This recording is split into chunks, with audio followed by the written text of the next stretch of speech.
was brought to the church in a white Cadillac LaSalle hearse that once carried civil rights pioneer Rosa Parks, and also her father, legendary minister C.L. Franklin. The hearse will pick her up again to take her body to Woodlawn Cemetery, where Parks and her father were also buried. As crowds gathered outside the church to say their goodbyes, 6 men were seen carrying Franklin out of the 1940s hearse and into the church, while another 2 stood behind them. The pallbearers were seen wheeling the coffin down what would be Franklin's last ever red carpet, as guests began to arrive at her service, which is expected to be up to 5 hours long. Inside the coffin, Aretha is dressed in a full-length golden dress, with sequin heels, her 4th outfit since her first day of viewing. As guests walked into the church, and thousands waited out the front to find out if they would be among the lucky 1,000 members of the public permitted entry, the Aretha Franklin Orchestra sang. Among the high-profile guests were Whoopi Goldberg, Bill, and Hillary Clinton, Ariana Grande, boxer Tommy Hearns, Motown star Martha Reeves and Jesse Jackson. State troopers came to pay their respects to Franklin's open casket in full uniform before her family entered to say their final goodbyes. As the orchestra sang, 3 men in gloves slowly closed the casket for the last time, with 2 women by their sides. Starting more than an hour behind schedule, host and family friend Bishop Charles H. Ellis III told the packed-out church, "We will do our best not to waste time, but we will take the necessary time to honor this great woman." In the prayer of comfort, Dr. E. L. Branch, senior pastor of Detroit's Third New Hope Baptist Church, who worked with Franklin's father, thanked God for the Queen. "Thank you, Lord, for Aretha. She was first Detroit's, then America's, and then the world's," he said. "An image of hope larger than life. A soldier, a trooper, an encourager, a good and faithful servant." Faith Hill made the first musical tribute of the day, singing "What a Friend We Have in Jesus" with the official orchestra. The song, performed after a reading of the Old Testament, New Testament and a psalm, had many on their feet dancing and clapping. Detroit Mayor Mike Duggan told the congregation he would be moving to rename the city's famed Shen Park to Aretha Franklin Park as soon as council met again. "Our beautiful waterfront jewel will be Aretha Franklin Park, and when performers for generations to come arrive, they will be reminded they are performing at the home of the Queen of Soul," he told the cheering crowd. Brendan Jones, Detroit City Council president, seconded the motion, and also announced a second street had been named after the singer. Council member Joanne Watson said Franklin was always eager to share her wealth with her community, and was never too good to do anything herself. She would ride the streets of Detroit, quietly taking notice of people with special needs and making donations, Watson said. "She will forever be our queen." Reverend Al Sharpton told of the time Franklin went on an 11-city tour to raise money for Martin Luther King, who was struggling to fund his payroll. "She represented the best of our community and she fought for our community until the end. She gave us pride and she gave us a regal bar to reach. She fought for everybody." Aretha never took orders from nobody but God. At some points, his remarks became less rooted in the past and more in the present. Recognizing her work in standing up for those who could not do it for themselves, Sharpton stood up for Franklin, against Trump. "The other Sunday on my show, I misspelled respect. And a lot of you all corrected me. And now I want you to help me correct President Trump to teach him what it means." He referenced Trump's memorial comments about Franklin working for him, responding, "No. She performed for you," he yelled. "She worked for us." Reverend Sharpton finished by reading out a letter sent in by Barack Obama, where he shared his love for the Queen of Soul. "From a young age, Aretha Franklin rocked the world of anyone who had the pleasure of hearing her voice," he wrote. Aretha's work reflected the very best of the American story.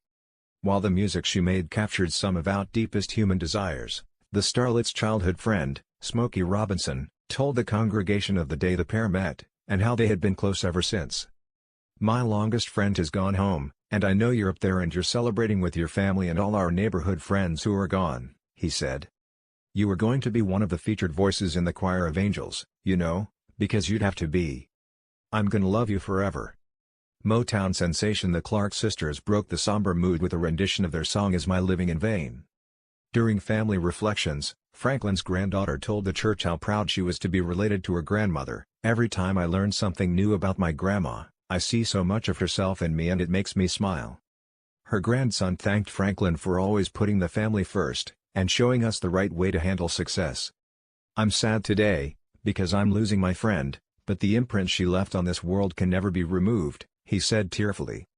Franklin's niece Cristal and nephew Vaughn also paid tribute to their ordinary aunt, who went shopping, cooked dinner, and even sung at Cristal's high school graduation. "We're not saying goodbye, Auntie," Vaughn said. "But farewell, until we see you again in our final resting place." Her son Edward wrapped up the reflections with a moving musical tribute. He sang Marvin Gaye's "Mercy Mercy Me."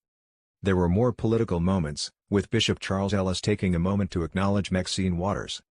He and the congregation yelled to her, "We got your back," as the congresswoman looked overwhelmed and grateful.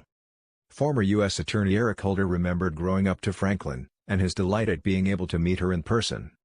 He encouraged the congregation to remember her work outside of Franklin's music, and how she could jet from wowing crowds the Kennedy stage to helping her community on the street without skipping a beat. "She was that rare queen who never lost the common touch," he said. "Our days will be a little less bright and our lives just a bit empty." A letter from former President George W. Bush addressed to Franklin's family was read out to the church, praising her important and lasting contributions. Bush presented Franklin with the Presidential Medal of Freedom in 2005, previously given to Rosa Parks and Martin Luther King. "Laura and I are deeply saddened by the loss of the Queen of Soul, Aretha Franklin," the letter began. "Our hearts ache for you and our prayers are with you. Aretha was a woman of achievement with a deep character and loving heart.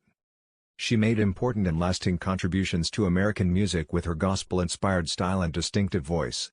Her remarkable talent helped shape our nation's artistic and cultural heritage, and in 2005, it was my privilege to honor her with our country's highest civilian award, the Presidential Medal of Freedom. I am proud to have met Aretha and am grateful that her music will continue to bring joy to millions for generations to come. As you remember and honor Aretha's life, may the Almighty comfort you in your grief and sustain you during this difficult time. Laura and I send our heartfelt sympathy. May God bless you." Former President Bill Clinton, who Bishop Ellis introduced as the first black president of the United States, said he and wife Hillary had long been avid fans of the soul singer. "We started out not as president and first lady, but as Aretha groupies or something," he joked. He said Franklin's power to pull a crowd was, not because she had this breathtaking talent, not because she grew up a princess of soul, but because she lived with courage. Not without fear, but overcoming her fears. She lived with faith. She lived with power. "I just loved her," he said. The secret of her greatness was she took this massive talent, and this perfect culture that raised her, and decided to be the composer of this massive song. Clinton could not resist throwing in a joke about Franklin's flamboyant wardrobe, remarking, "I was so happy when I got here and the casket was still open, I got to think, I wonder what my friend has on today." The former president closed by explaining he didn't love and respect Franklin for her talent, but for what she did with it, and how she treated others in the face of unimaginable success. She cared about broken people, she cared about people who were disappointed. About people who didn't succeed as much as she did, he said. And she worked her can off to get where she was. She took the gifts God gave her, and they just kept getting a little bigger every day. The former president finally cut himself off, having gone well over his time allotment, by playing Franklin's Think on his phone. Judge Greg Mattis spoke of Aretha's determination to prove everyone wrong, especially when it came to people speculating on her health. He told the church how when he was feeling down and out over the way people had reacted to him trying to take a stand on the Flint water crisis, and how her last ever words to him gave him the strength to keep on fighting to make it right. "Her last words to me were taken from the greatest song she performed," he said. She said, "You go back up there and you sock it to them." Dr. William Barber, a retired pastor, told the congregation of a time towards the end of her life, where she had her caretaker call him and check in because he was having surgery. "She's been in some of the most profound and sacred places in the world, and she never forgot Detroit," he said. U.S. Representative Brenda Lawrence joked she was shocked at the huge turnout. "It's amazing to me she has so many friends, because we all feel like the special one," she said. "I am so proud to have known and to share my life with the amazing Queen." Reverend James Hawley,